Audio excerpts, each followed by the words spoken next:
Hey, good morning, Jesus. Thanks for picking me up in your new car, it looks like. This is one of those really fancy metaverse cars, I think, that I've been reading about. It is, yeah. It just came out. It's the 2022 model. Excellent. Well, it's very nice. You've done a good job. I see it's somewhat self-driving as well, which is awesome. Yes, kind of interesting, but yes, you can drive on top, yes. So, tell me, I heard the TIBCO Labs is going to be hosting a hackathon soon? Yes, yeah, good memory, absolutely. Yeah, we are going to host a hackathon. It's actually the first ever TIBCO Labs hackathon focused around IoT, the Internet of Things, and sustainability. So we thought it was a great way to focus around problems related to things like climate change, environmental sustainability, a lot of the issues and concerns around that. We thought it was a great opportunity to apply innovation and technology to some of these problems. So we're really, really excited about it. It'll be, again, the first time that we've done this. And it'll be a great opportunity for people to participate and bring their ideas forward. And when is it going to start? I heard it's going to start sometime soon, right? In November? Yes, yeah, that's right. So people can actually go to the Hacker Earth site, which is the site that we're using to run the hackathon. They can go to that site. They can check out the details, the dates, check out all the judging criteria, the rules, the challenges, all those kinds of things will be available on that site. So I would recommend that people just go there, check everything out, and look to see how they participate. Excellent, perfect. And does it cost anything to register? No. I mean, unlike, I don't know what this metaverse card cost you, but it's pretty nice. So it's probably a little more than the hackathon. But for the hackathon itself, there's no cost to sign up. It's free of charge. There's no cost for the attendees. And you can join either as an individual or you can actually join as a team. And again, the Hacker Earth site has all the details around what you can do in terms of creating a team and again, how you would register. Perfect. Yeah. So why don't we display the hackathon site on the screen so then people can register? Yeah, absolutely. I'm sure it'll show up virtually in your magic metaverse car here somewhere. So hopefully that showed up and hopefully I pointed in the right direction. Perfect. Yeah. Well, we hope to see everyone there.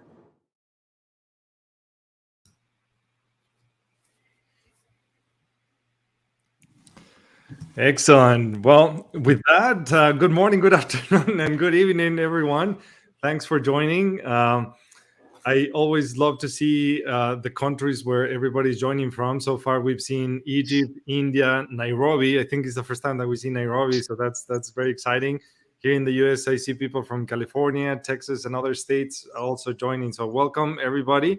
Excited to have you here in the TIBCO Labs for Developers series.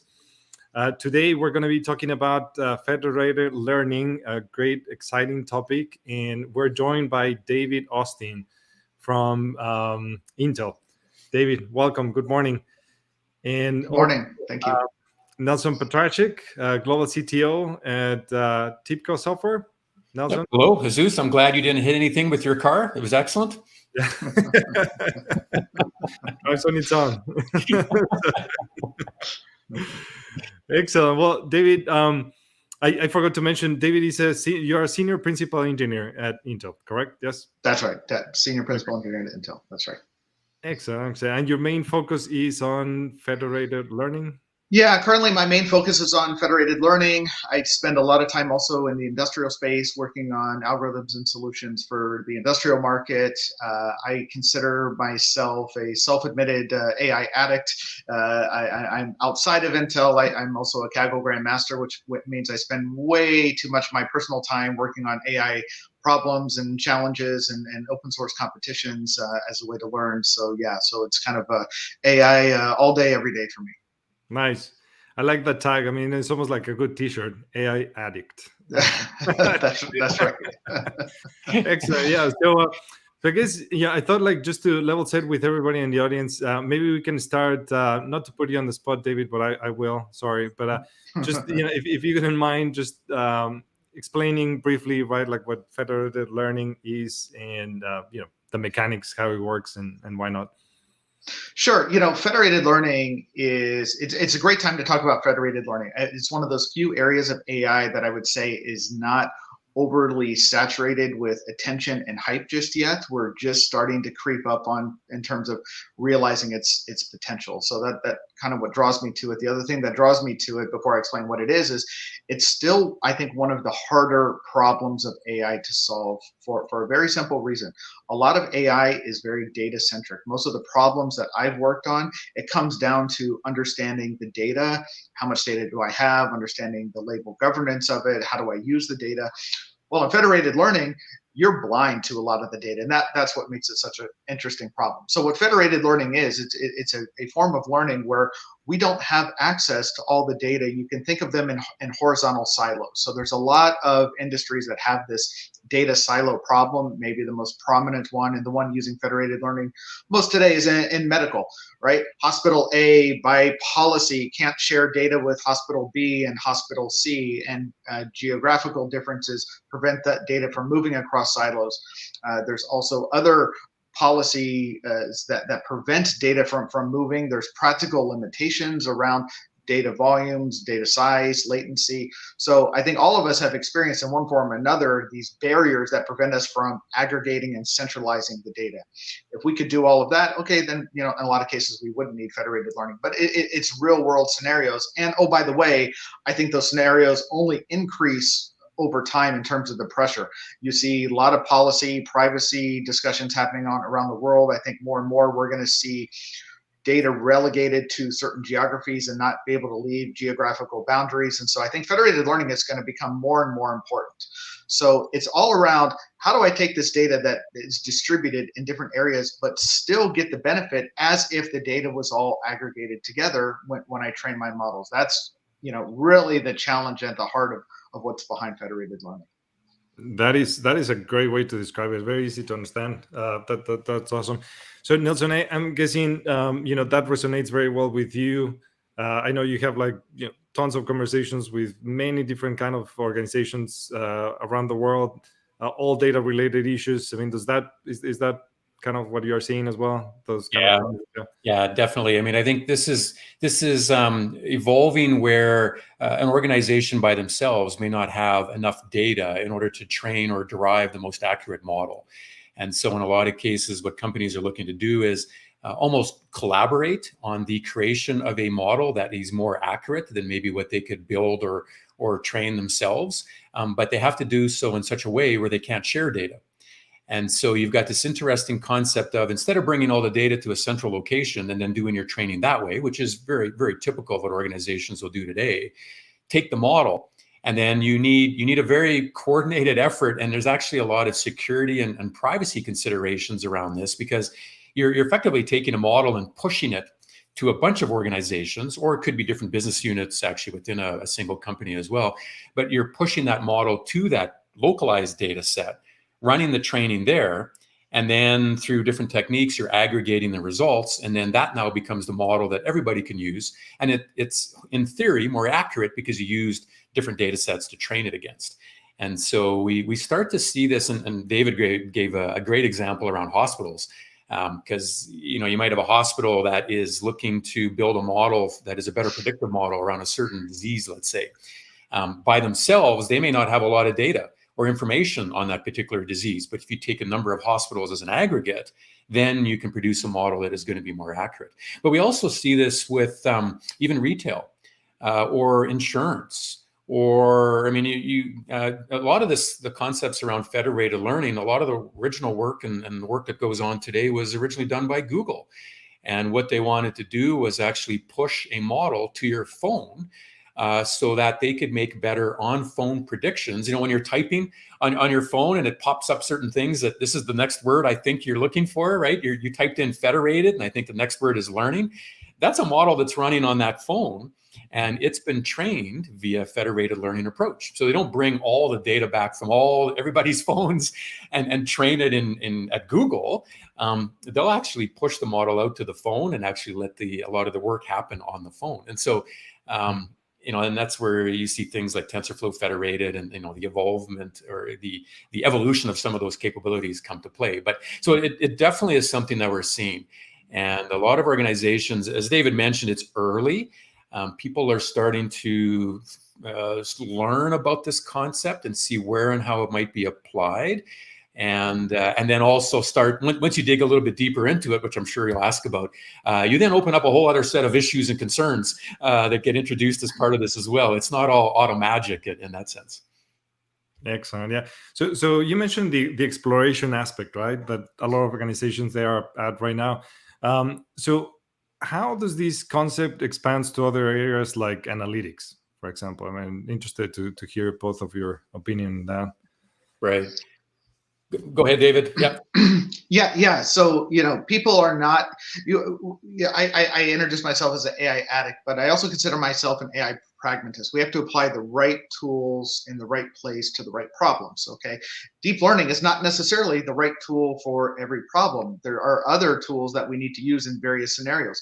In some case, simple statistical averaging, finding means, modes tell us a lot about medical problems, based on time series data, image data. So we have to have the right analytics solution, and it's not just all about deep learning. And so, but we have similar problems with these data silos that exist around the world and not being able to share and aggregate data. So in the same way, we need to apply analytics, apply the same model of somehow aggregating that information together in a centralized and secure way, and then getting the end resultant information pushed back down to the end users. And so analytics is another form of that we need to do that don't follow the same methodologies as deep learning necessarily, where we have this nice clean model that we send to an aggregation server and average all the weights. There are other type of analytics that apply in those types of scenarios. And so that's still part of this overarching federated learning type situation that we have, but it can apply to analytics, machine learning, deep learning, other types as well. Yeah, because Jesus, you bring up a good point, because there's the federated learning aspect of it. Then there's the analytics component, which David just described. Then you get these other models where there's a federated analytics approach, where you're using analytical techniques, but you're federating those analytical techniques. And so as an example, you might have a model that you've pushed out there for the purposes of training against that localized data set. But then you're using analytics in conjunction with that to maybe monitor the performance of that model that you are now training against that localized data set. So it's not learning, it's just using analytics to measure. And so there's that idea of federated analytics. And then you get into just add more terminology. This is almost like one of those buzzword bingo compliant things. But the other term that people may run into is this notion of swarm learning. And so, we'll talk a little bit about kind of the architecture and structure, I'm sure. But federated learning, there tends to be almost a centralized coordinator that's directing all this work that's going on with all these different models that are being trained in all these different locations, and you're trying to aggregate the results and coordinate all that. And sometimes that's done either through a central server, let's say a central coordinator, or and there's different terms for it. Some technologies will call it director. There's different terms for that central agent, if you will. Then there's other techniques that say, well, we don't want a central agent, and so we're actually going to distribute that function as well. And so, whether it's a generally accepted term or not, but one of the terms that you see for that completely decentralized approach is swarm learning. And so people may hear about that. It's a similar concept, just some architectural differences between them. That's a very interesting aspect, right, of the latest trends. But I guess in terms of like pros, cons, I mean, anything that jumps into your mind as far as when will you use one versus the other one, or how will you go about like trying to decide like where to start? I'll let David start with that one then. Yeah, as such that it is, everything is very use case dependent. And I go back to, you got to solve the right problem with the right tools and be very pragmatic about it.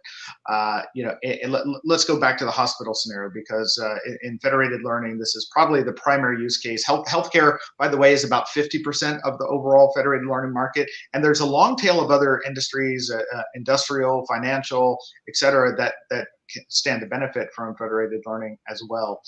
But in those type of scenarios, you really have to think of it. All starts with the data, okay? And herein lies the problem. Mm-hmm. I can't see what's happening on hospital A and hospital B and hospital C. And so to some degree, this is why I love the problem, because you're essentially solving it blind, okay? So to solve something blind, you've really got to understand your tools. You've got to understand your workflow. You've got to understand things like your security threat model to understand what type of solution am I going to apply to this problem? Well, fortunately, the federated learning literature is growing pretty strong, I would say, with different techniques to solve some of these problems. One of the areas that I personally think is emerging and needs still more research, but really is the secret sauce behind what makes a lot of this work, and that's what's called the aggregation techniques, okay, or the optimization techniques. So there's a particular technique. If folks aren't familiar with it, I'd suggest you look at it. It's kind of the foundational way that we aggregate things in federated learning, and it's called Fed averaging.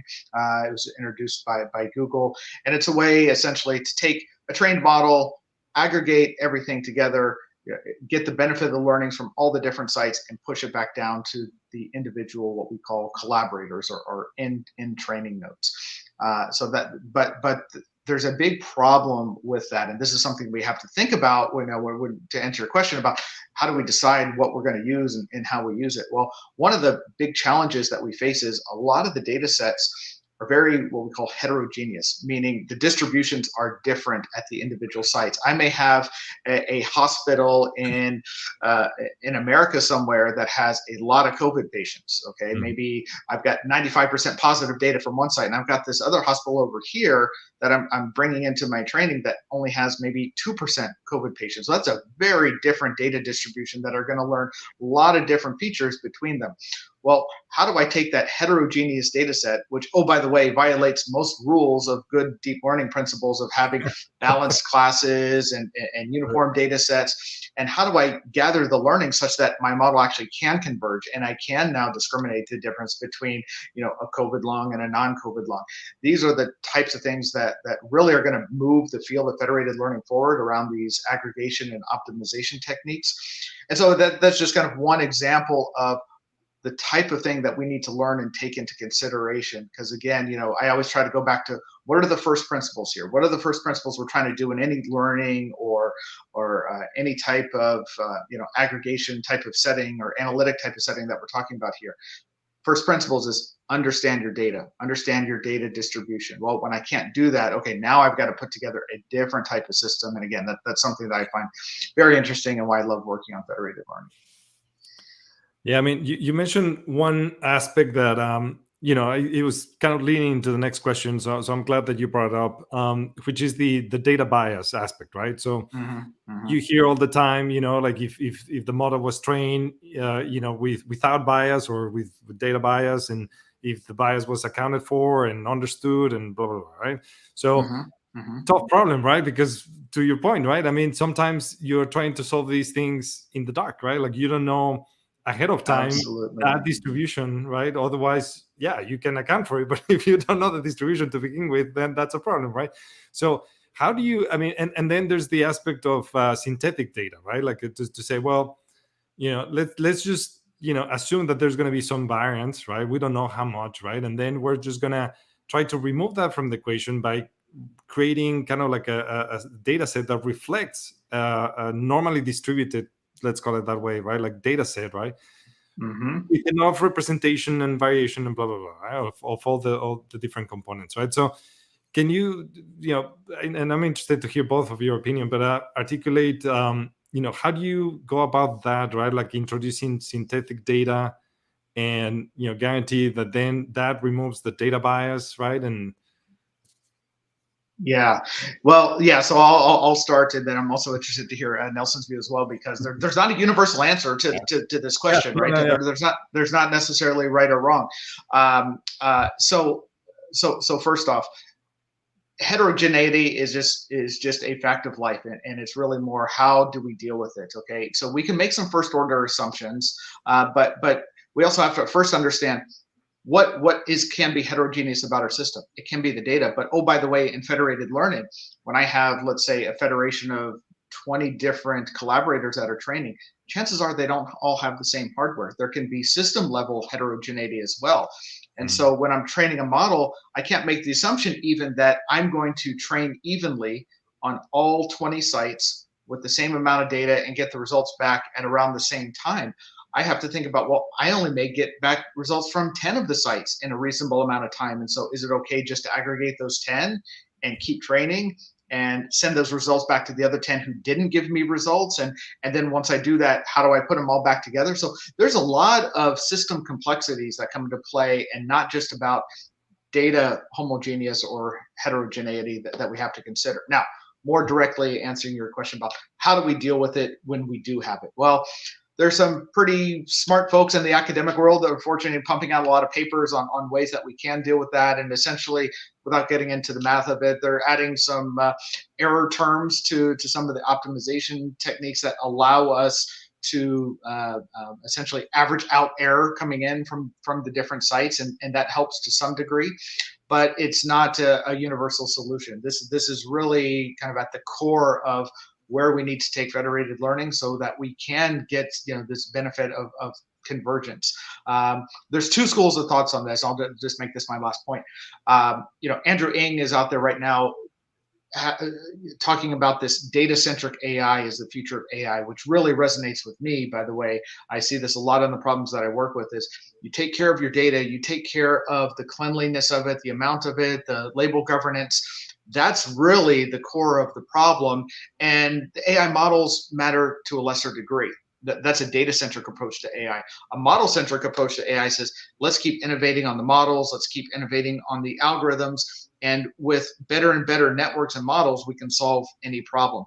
Those are kind of two different approaches to it. With federated learning, it almost forces us down this path of the ladder of, okay, we've got to innovate on the model and algorithm side because we have to deal with all of this variation in the data rather than proactively address it. So I think this is really one of the core future challenges of federated learning that we need to think about is a model-centric versus data-centric AI, and what's the right way to solve these problems.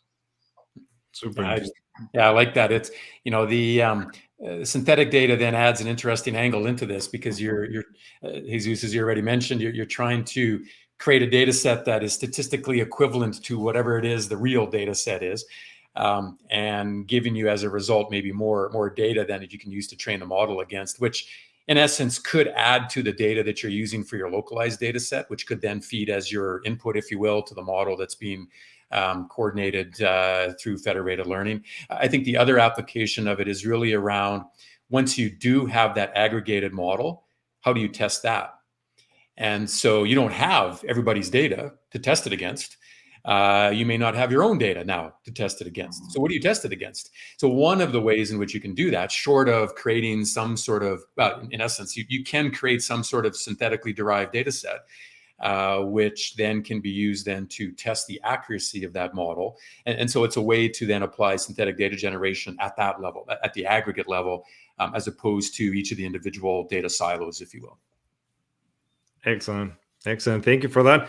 Yeah, so we're getting here to the last part of the conversation. So I just want to open the forum for folks on this session to ask any questions. You can just type the questions in, and I'll read them as they come in. Obviously, plenty of all types of related topics, right, on this conversation. So don't be shy. Let me switch gears here for a second, right? So you can read on how different technologies can overlap with federated learning. One of them is blockchain, right? So in terms of, okay, how can you leverage then blockchain data for the learning process itself? And, is there even an overlap that is worth talking about here or not? So can we just maybe address that for a sec? Yeah, I mean, and it's interesting there. You've kind of got two elements. One is using blockchain by which you coordinate all of the activity that's going on across the consortium or across the group of organizations that you're collaborating with or working with. And then there's the element of using blockchain as a source of data. So I think the source of data, obviously there's challenges in terms of how you get data off of a network. how you store that network, how you store that data, how you make sure that it's remaining consistent with the network, the tamper-resistant element of it, and so on. So I'll put that aside for a moment. Going back to the swarm learning conversation, this is where blockchain then becomes your director, if you will.